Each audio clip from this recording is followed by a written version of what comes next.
Doctor Yunus, Asif Nazrul এরা ভারত বিরোধিতার কথা বললেও তারা কিন্তু গত 4 মাসে একবারও ভারত বিরোধী কোনো শব্দ প্রয়োগ করেনি। এটা কিন্তু রিমার্কেবল। আম হুম। পাঠিয়ে দিয়েছে। আম তত্ত্বও গেল, হ্যাঁ। হ্যাঁ, ইলিশ বাংলাদেশের মানুষ কিনতে পায়নি, সেখানে চলে যাচ্ছে। তারপর কোথাও নাকি শাড়ি উপহার দেওয়া হয়েছে, এটা আমি ভেরিফাই করে আপনাকে জানাবো। জানাবে।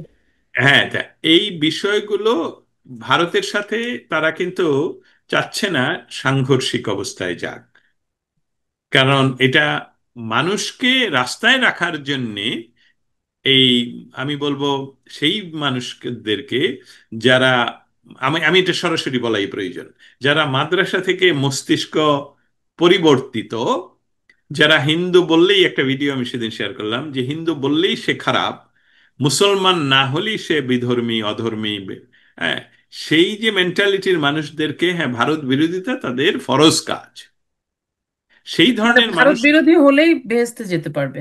এই তো ফরজ কাজ। অতএব সেই মানুষগুলোকে এই ডক্টর ইউনূস রাস্তায় রাখার জন্য উনি হুমকি দামকে অনেক বললেন, করলেন, কিন্তু এখন গত 4 মাস ধরে কিন্তু করছেন না। অতএব ভারত কোন পথে যাবে সেটা ভারতকে নির্ধারণ করতে হবে। আমি আমি একটি কথা আসলেই, এটা অনেকে হয়তো বা পছন্দ করবেন না, কিন্তু এটা বলা উচিত।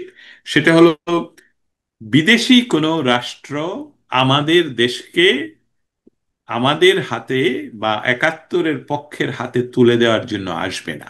আমাদের কাজ করতে হবে শিশুর মতন। শিশু যেরকম তার খাবারের জন্য মার কাছে কাঁদে, ঠিক একইভাবে আমরা আমাদের বাংলাদেশের মানুষদেরকে বুঝাতে হবে, আমাদের জেনারেশনকে বুঝাতে হবে যে বাংলাদেশের জন্ম 71 সনে বঙ্গবন্ধুর নেতৃত্বে এবং বাংলাদেশ আওয়ামী লীগের সুযোগ্য নেতৃত্বে।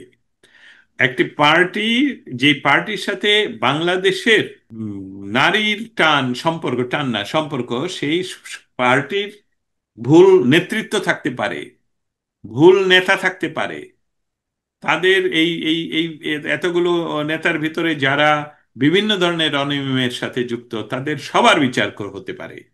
কিন্তু এই পার্টিকে ব্যান করে দিয়ে বাংলাদেশের অস্তিত্বকে নষ্ট করার পায়তারা যেটা চলছে, সেটা বাংলাদেশের জনগণকেই প্রতিহত করতে হবে। তবে ভারত যেহেতু আমাদের প্রতিবেশী রাষ্ট্র, সেখানে আমাদের একজন সুযোগ্য নেতৃত্ব, যেটা 71 সনে বঙ্গবন্ধুকে যখন গ্রেফতার করে পাকিস্তানের জেলে নিয়ে চলে যাওয়া হয়, তারপরে সুযোগ্য নেতৃত্ব তাজউদ্দিন সাহেব প্রতিটা মুহূর্ত ব্যবহার করে 9 মাসে বাংলাদেশকে যুদ্ধ, একটা সশস্ত্র যুদ্ধের মাধ্যমে স্বাধীন করেন। অন্যান্য বিষয়গুলো বললাম না, খুব বড় হয়ে যাবে। ঠিক একইভাবে আমাদের একটা যোগ্য চৌকস নেতৃত্ব, একজন নয় বহুজন যদি তৈরি হয়, তবে শুধু ভারত নয়, আমেরিকার যে most popular American president Donald ট্রাম্পও দেখবেন যে এই ইউনুসকে এমনকি হেলিকপ্টার পাঠিয়ে দিয়েও তুলে আনতে পারে, যেটার উদাহরণ আমেরিকার রয়ে গেছে, পানামা সহ, ইয়া নিকারাগুয়া সহ। সো উদাহরণ যেখানে রয়ে গেছে, রাজনীতিতে শেষ বলে কোনো কথা নেই, রাজনীতিতে হতাশা বলতে কিছু নেই। ভারতবর্ষে মুঘল সাম্রাজ্যের প্রতিষ্ঠাতা, আমি যদি ভুল বলি আপনি শুদ্ধ করে দেবেন, বাবর, মুঘল সম্রাট, সম্রাট প্রথম বাবর। বাবর।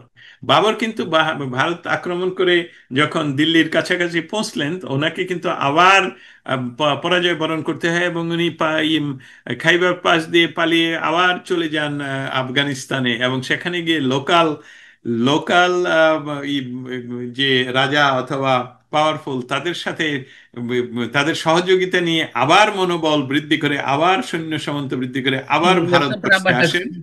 হ্যাঁ, এবং তার, গেছিলাম। হ্যাঁ, এবং সেই সেই বাবরের প্রতিষ্ঠিত মুঘল সাম্রাজ্য বা আমরা 1947 সন পর্যন্ত দেখলাম। মনে রাখতে হবে এই কথাটা। অতএব বাংলাদেশের যে পরিবর্তিত পরিস্থিতি, দ্রুতই পরিবর্তন হওয়ার সম্ভাবনা, এটাকেই আমি বলছি যে ডোনাল্ড ট্রাম্প উনি আমেরিকাতে সত্যি সত্যি খুব পপুলার প্রেসিডেন্ট। ওনাকে যখনই এটা বোঝানো সম্ভব হবে যে এই ডক্টর ইউনুস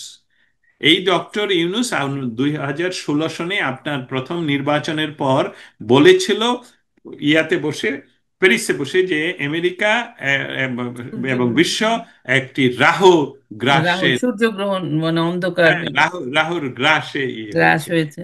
ইংলিশে আছে ভিডিও, সেটা সব স্টেট হোয়াইট হাউসে জমা করা হয়েছে।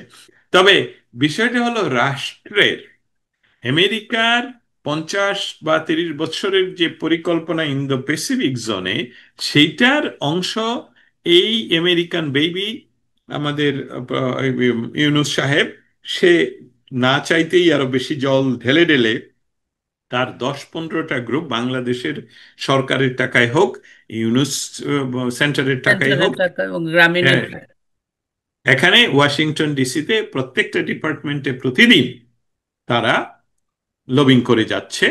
তারা না চাইতেই বাংলাদেশকে দিয়ে দিচ্ছে, বিভিন্ন কিছু দিয়ে দিচ্ছে, এটা খুব সহজ। আর দেখেন, এই ওনার ডক্টর ইউনূসের নিয়োগকৃত সমস্ত মানুষগুলো তারা এম্বাসিতে বসে থাকুক, কারণ তারা রাজনৈতিক বক্তব্য দিয়ে বেড়াচ্ছে।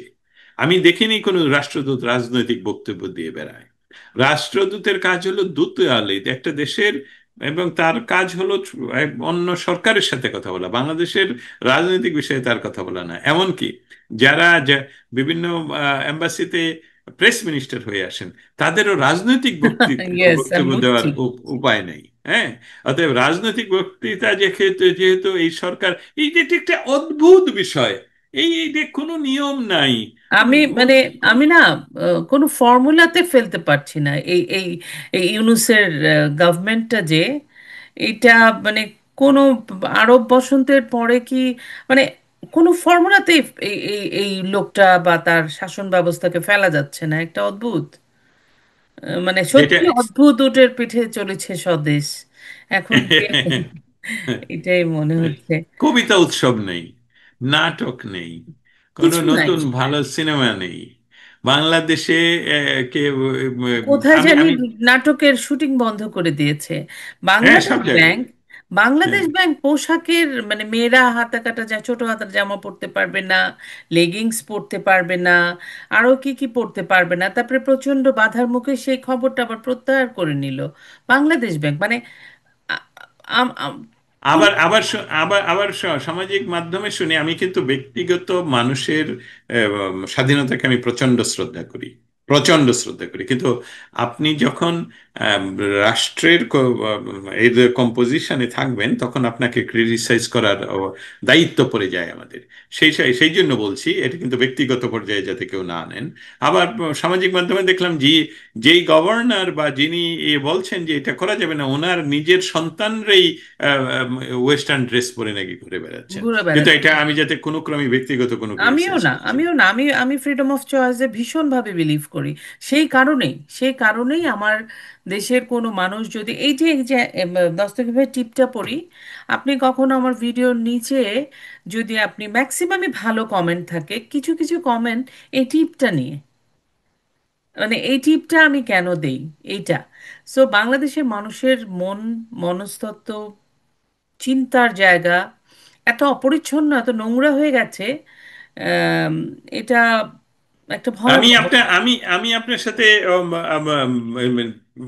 মানে কষ্ট হচ্ছে দ্বিমত করার জন্য, কিন্তু একটু দ্বিমত করি। বাংলাদেশে আমরা একটা জাতি, সংকর একটা জাতি। আপনার এই সংকর জাতির আসলে স্বাধীনতার কোনো প্রয়োজনীয়তা নেই। কারণ আপনার হাতে যদি একটি স্বর্ণের আংটি থাকে, আপনার হাতে যদি একটি ডায়মন্ডের কিছু থাকে, বা হাতে বলছি শোন, আর এটার মর্যাদা যদি আপনি নিজেই না জানেন, তাহলে আমি আপনাকে এই ডায়মন্ড উপহার দেওয়ার কোনো মানে হলো? বাঙালি জাতি তার নিজের স্বাধীনতাকে নষ্ট করে দিতে চাচ্ছে। তারা বঙ্গবন্ধুকে অস্বীকার করতে চাচ্ছে। তারা বঙ্গবন্ধুর বাড়ি পুড়িয়ে গুড়িয়ে দিচ্ছে। এই এই জাতিকে স্বাধীনতা, মানে এই স্বাধীনতা তো মূল্যহীন হয়ে যাচ্ছে। যে এরা তো আসলে, আমরা বাঙালিরা তো স্বাধীনতার জন্য প্রস্তুতি না। আমাদেরকে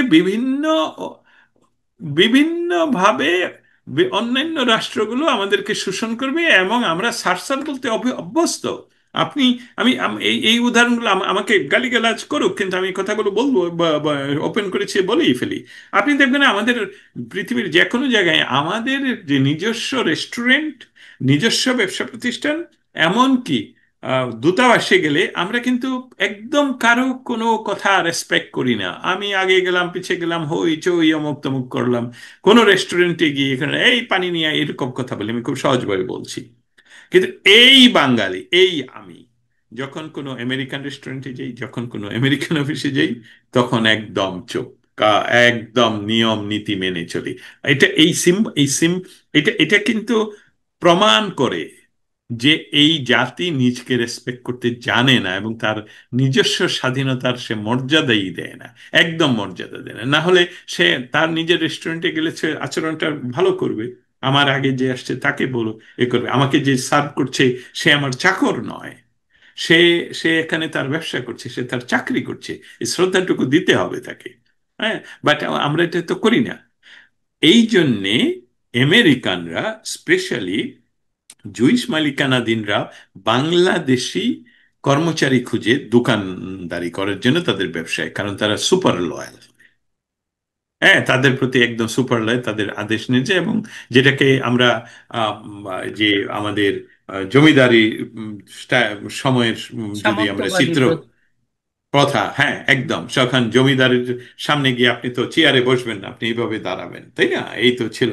এটা এটা করে বাঙালিরা, এটা বাঙালিরা সব জায়গায় করে। আমি আমি জানি, আমাকে অনেক গালিগালাজ করে। এটা করেন আপনারা। যদি এটা না করবেন, তাহলে বাংলাদেশ একটি স্বাধীন দেশ। সেই স্বাধীনতা এনে দিয়েছেন দীর্ঘ রাজনৈতিক সংগ্রামের নেতৃত্ব দিয়ে বঙ্গবন্ধু শেখ মুজিবুর রহমান। কোনো সংশয় আছে? সেই সব বঙ্গবন্ধুকে যখন আপনারা গালি দিতে পারেন, তার বাড়ি ভেঙে দিতে পারেন, তার যে সমাধি চিরনিদ্রায় শায়িত যিনি, যেখানে সেখানে সমাধি আপনারা ইয়ে করতে যেতে পারেন, সমাধিতে যেতে পারেন আপনারা, এই এই এই এই এই স্বাধীনতা তো আপনারা আসলে চান না। আমাদের যে কাজ করতে হবে সেটা হলো এই আমাদের বাংলাদেশের স্বাধীনতার মৌলিক যে নীতি, মৌলিক যে চেতনা, সেটা আমাদেরকে ধারণ করতে হলে আমরা অবশ্যই বাংলাদেশকে ফিরিয়ে আনব, এবং সেখানে পরবর্তীতে বাংলাদেশকে সম্পূর্ণভাবে একদম ধুয়ে মুছে স্বাধীন বাংলাদেশের পক্ষের মানুষগুলোকেই রাখা হবে। বাকি মানুষগুলো বাংলাদেশ একেবারেই উন্মুক্ত থাকা উচিত, যে তারা তাদের পছন্দের বিভিন্ন দেশে চলে যেতে পারে, অথবা অথবা অন্য ব্যবস্থা, যেটা হলো মিলিটারি ব্যবস্থা। কিন্তু আমাদের এই বিষয়টাকে আপনার মনে রাখতে হবে যে আমরা স্বাধীনতাকে জানি না গ্রহণ করতে, আমরা এটার জন্য প্রস্তুত। আম, অনেক ধন্যবাদ দস্তগীর ভাই। আপনি যতবারই আসেন কিছু না কিছু গুরুত্বপূর্ণ কথা বলেন। এই যে শেষের কথাগুলা, যদিও আগের কথাগুলা আমরা সবাই প্রতিদিন শুনছি, অনেক ভারতের একটা ব্যাপার আপনি তুলে আনলেন, কিভাবে ভারত কি ভাবছে বা কি করেছিল একাত্তরে, কিভাবে হেল্প করেছিল বা সমসাময়িক বিষয়গুলো। কিন্তু সবচেয়ে আমার কাছে যেটা গুরুত্বপূর্ণ সেগমেন্ট মনে হলো যে আপনার লাস্টে যে আপনি যে কথাগুলো বললেন, নিজের স্বাধীনতাটাকে আসলে মূল্য না দিলে আমি আমাদের একটা স্বাধীন দেশ, দেশের যে জনক বা স্রষ্টা, যার হাত ধরে আমরা এই দেশটা পেয়েছি আসলে, যার নেতৃত্বে, এবং মুক্তিযোদ্ধাদের যারা আমরা, এই যে আমাদের, এটাকে যদি আমরা সম্মান করতে না পারি, বিশেষ করে আমি তরুণ প্রজন্মকে বলছি, আপনার এই শেষের কথাগুলা আসলে শোনা উচিত সব, বিশেষ করে যুবক যুবতী, তরুণ তরুণী, এদের ভাবা উচিত, ভাবা প্র্যাকটিস করা উচিত। আহ, আহ, আমি সাথে যুক্ত করতে চাই, এটা এটাও আমাদের তরুণদের জানা উচিত। আপনারা আমেরিকার ইতিহাস পড়া উচিত। আমেরিকার যে প্রেসিডেন্ট, ওয়াশিংটনের নামে স্টেট আছে, ইউনিভার্সিটি আছে, ব্রিজ আছে, রাস্তা আছে, কর্নার আছে, লাইব্রেরি আছে। আপনি কোথায় পাবেন না? আপনি একটা রাষ্ট্র, একটা ছোট্ট শহরে দেখবেন অনেকগুলো প্রতিষ্ঠান ওয়াশিংটনের নামে। তাতে তো তাদের কিছুই আহ, মাথা ব্যথা হয় না। তা আপনার কষ্ট হয় কেন? আপনার অসুবিধাটা কোথায়? আপনি কি আপনারা দের অবস্থানটা আসলে ক্লিয়ার করা উচিত। আরেকটা বিষয় বলি, যে মার্কিন যুক্তরাষ্ট্র যারা পরিচালনা করেন, আমি বলছি স্বাধীনতা সংগ্রাম যারা পরিচালনা করেন, তারা তো মূলত ব্রিটিশ বংশোদ্ভূত। মূলত আমি বলছি এই কারণে, এখানে জার্মানরা ছিল, এখানে ইটালিয়ানরা ছিল, কিন্তু তারা তো মূলত ব্রিটিশ বংশোদ্ভূত। এবং তারা ব্রিটিশদের বিরুদ্ধে স্বাধীনতা সংগ্রাম করে অস্ত্র ধরে, কিন্তু কই, তারা তো গোলামি করে না। এখন ব্রিটিশরা উল্টা তাদের গোলামি করে। হ্যাঁ, কিন্তু তারা তো কখনোই এটা বলে না যে আমরা তো আদিতে ব্রিটেন ছিলাম, আমাদের তাদের সাথেই থাকতে হবে। নো, আমরা ইন্ডিপেন্ডেন্ট একটি রাষ্ট্র, এবং সেই রাষ্ট্রের জনক হলো শেখ মুজিবুর রহমান, যাকে আমরা বঙ্গবন্ধু বলে সম্মান দেখাই, বাংলার বন্ধু। বা এই বঙ্গবন্ধু কিন্তু শুধু বাংলাদেশের বন্ধু নয়, বঙ্গের বন্ধু। এটা যেখানেই বা যেখানেই বাঙালি সেখানেই ধনী বন্ধু। এটা প্রতিষ্ঠিত। এটা এটা এই বিষয়টাকে আপনারা যারা এখনো অস্বীকার করছেন, আসলে আপনাদের জন্য করুণা হয়। কিন্তু যেটা আমাদের উপস্থাপিকা বা আমার সহকর্মী, যিনি শ্রদ্ধেয় সহকর্মী তিনি যেভাবে বললেন, সেইভাবে আপনাদের এই বিষয়গুলো আসলে জানা উচিত। এমন আমেরিকার ইতিহাস জানা উচিত, ওয়াশিংটন এর ইতিহাসটা জানা উচিত, প্রেসিডেন্টের কথা বলছি। আপনারা আম, আব্রাহাম লিঙ্কনের গেটিসবার্গ অ্যাড্রেস পড়া উচিত, এবং সেটার সাথে 7ই মার্চের ভাষণকে তুলনা করা উচিত। যে সাথে গেটিসবার্গ অ্যাড্রেসকে আমরা যেভাবে পড়াশোনা করলাম, আর আমাদের নিজের হ্যাঁ, নিজস্ব ইয়া রেখে, মাইকেল মধুসূদনের কথা আবার মনে পড়ে, বা যে আমাদের নিজের সমস্ত কিছু বিসর্জন দিয়ে, হ্যাঁ, পৃথিবীব্যাপী আমরা ভিক্ষাবৃত্তি কুক্ষণে আচরি, হ্যাঁ, কাটাইনু বহুদিন সুখ পরিহরি, অনিদ্রায় অনাহারে সপি কায়মন, মজিনু বিফল তপে অবরণ্যে বরি, কেলিনু শৈবালে ভুলি কমল কানন। এটাই আসলে বলতে চাচ্ছিলাম, যে আমাদের নিজের এই সমস্ত গৌরবকে ভুলণ্ঠিত করে আমরা গেটিসবার্গ পড়লাম। কিন্তু বঙ্গবন্ধুর 7ই মার্চের ভাষণ সেটার চেয়ে শত হাজার গুণ বেশি আবেদন রাখে, নট অনলি বাঙালি জাতির জন্য, পৃথিবীর সমস্ত মুক্তিকামী মানুষের জন্য। বঙ্গবন্ধুকে জানতে হবে, বাংলাদেশকে আবারও বঙ্গবন্ধুর বাংলাদেশে ফিরিয়ে আনতে হবে। ধন্যবাদ। অনেক ধন্যবাদ ভাই, আবারও কথা হবে অন্য কোনো বিষয়ে। প্রতিবার বলি যে নিশ্চয়ই ভালো কিছু কথা হবে, হচ্ছে আর না, নিশ্চয়ই হবে। শুধু দর্শক শ্রোতা, আশা করি দস্তগীর ভাইয়ের আজকের কথোপকথন আপনাদের ভালো লেগেছে। সবচাইতে আমি তরুণ প্রজন্মকে বলবো আপনারা ওনার শেষের কথাগুলো শুনুন।